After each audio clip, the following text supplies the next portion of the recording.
Et salut à tous, c'est Vinci. Et c'est parti pour le petit contrôle technique visuel comme je vous avais expliqué lors de ma dernière vidéo.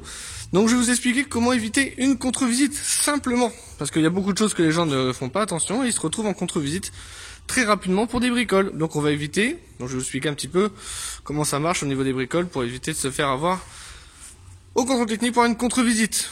Voilà, tout simplement. Moi je vous le dis, vous mettez feu de position, donc la première, et feu de détresse, je vais vous montrer.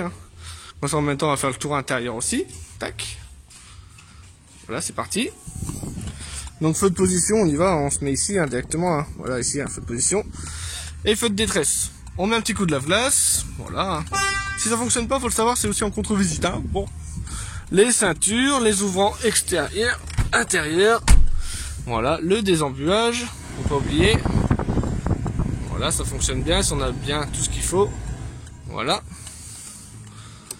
Allez, on regarde si ça fonctionne au niveau des rétroviseurs.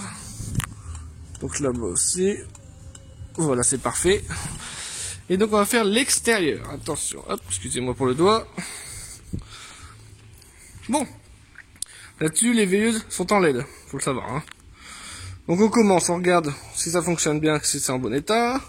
Les essuie-glaces, ils sont en bon état aussi, bien sûr. C'est décollé l'extrémité ou complètement arraché, c'est en contre-visite. Et oui. Voilà, on regarde bien tout, veilleuse, phare, anti-brouillard, tout ça c'est obligatoire. Si c'est cassé, on remplace. Si c'est grillé, on remplace. Et ouais, on est méchant. Voilà. Donc bien sûr, on fait tous les ouvrants. Voilà, on y va. Hop. On regarde toutes les ceintures si tout fonctionne bien. Bon, il n'y a pas eu de zone de fait, donc c'est tout. Voilà. Je n'éclaire pas la plaque. Enfin, je ne filme pas la plaque arrière forcément. Donc on regarde si les éclairages de plaque fonctionnent bien. Aussi, il faut savoir que c'est obligatoire. Les ouvrants, voilà. Bon, bien sûr, les ceintures, tout ça, on n'oublie pas. Quand je vous dis, on regarde bien la totalité. Que s'il y a un siège auto, c'est pareil, il faut l'enlever. Voilà. Voilà, donc ça, c'est la méthode la plus simple. On fait le tour du véhicule, on regarde que tous les ampoules fonctionnent bien, qu'ils sont pas cassées. On les remplace au besoin. Que à l'intérieur, toutes les ceintures fonctionnent bien, que les sièges sont bien fixés, que tout ce que je vais montrer, lave-glace, anti-brouillard, enfin lave-glace, lave-glace, désembuage, etc. fonctionne bien. Et normalement, déjà, cette première étape, elle sera good. On vérifie toujours qu'il n'y ait pas de témoin au démarrage. Donc je vais démarrer, vous allez voir. Voilà, le témoin moteur il est parti.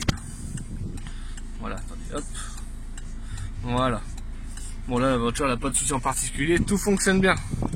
Voilà, c'était la première étape donc du contrôle technique. La prochaine, j'en ferai une autre avec l'état du véhicule sur les côtés, le dessous, tous les fonctionnements sur le reste du véhicule, il y en a plein forcément. Et puis voilà, tout simplement. Donc je vous dis à la fois prochaine. Et si vous avez des questions, surtout n'hésitez pas, c'est important. Et puis voilà quoi, on verra par la suite ce qu'on voit sur les véhicules.